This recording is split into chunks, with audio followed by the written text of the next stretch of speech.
together and make change, right? Because if we don't make the change, if we don't make the change that we want, then it doesn't matter. And so today I'm here because there's a number of fights I've been fighting with a lot of people who are here today. The first one is anti-displacement. On the Lower East Side in Chinatown, where I was born and raised and now I'm lucky to represent, we've been fighting against developers. And many people always say, how can you fight against the wealthiest stakeholders in New York City and win? Well, let me tell you a story about two bridges. Before I took office, the former councilwoman and developers got together to build 4 massive luxury towers. One tower was going to be on top of a senior affordable housing development. That's shameful. And when I took office, they said this was a done deal. But what we did on the first day was organize.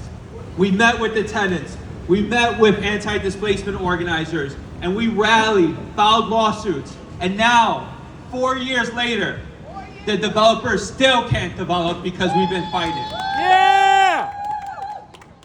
And so when there's a will, when there's people, when they're willing to give it them all and take to the streets, they can win. My office for the past 4 years have helped thousands of people on smaller scales fight against their landlord. Whether it's going with them to housing court, sending letters to some of these portfolio companies, private equity firms that are trying to take over our buildings. And we've been able to win every single time because people have been on the right side of history and willing to stand up and speak for themselves, but more importantly, speak for their neighbors. A second fight I've been fighting is with New York City retirees. Yeah. There are 250,000 municipal retirees, not just here, but throughout this country.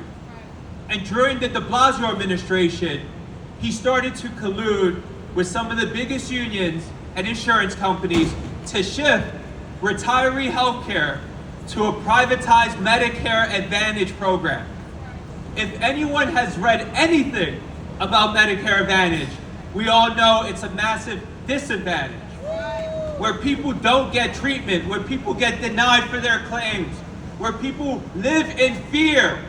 If they fall, they might not get help from the doctor that's been helping them for decades.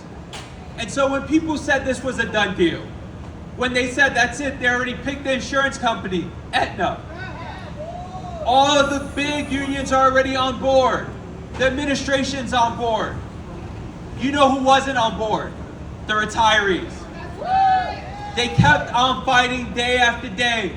They filed close to 12 lawsuits and won. But more importantly, they found partners in the council to work with them.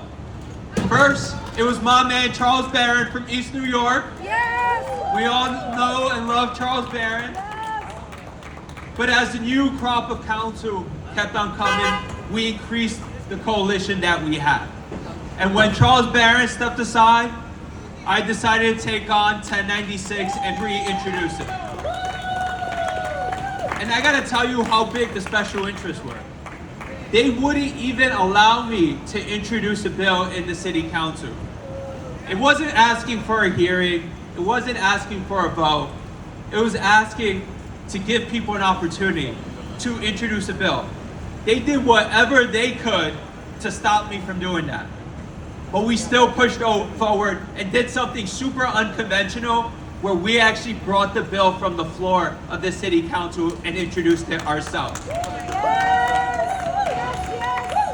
But we didn't stop there. We organized around Mayor Adams, Speaker Adams, and recently, this past summer, Mayor Adams decided to stop moving forward with the Medicare Advantage plan. It was a major victory because people thought he was immovable. He was ball off. But again, when you have the power of the people willing not to give up, we can win.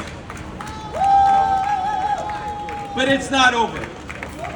We all know we have to pass 1096, codify it in law, and make sure that this fight doesn't happen again 10 years down the road in another administration. And I got some good news. We had a town hall with our next mayor. I know I can't be too political on here. Potential next mayor, Zoran Lindami. And at a town hall, he said he is not going to support Medicare Advantage, and he's going to work to protect the retirees and their health care plan. Another major win for our community and for the city of New York. This shows the power of events like this. This shows people gathering, working together. And I gotta tell you, many people in those retiree rallies were home attendants, fighting for their own work protection, their back wages. There are some of the other people, anti-displacement organizations like Youth Against Displacement. It just shows that your fight is my fight, it's our fight.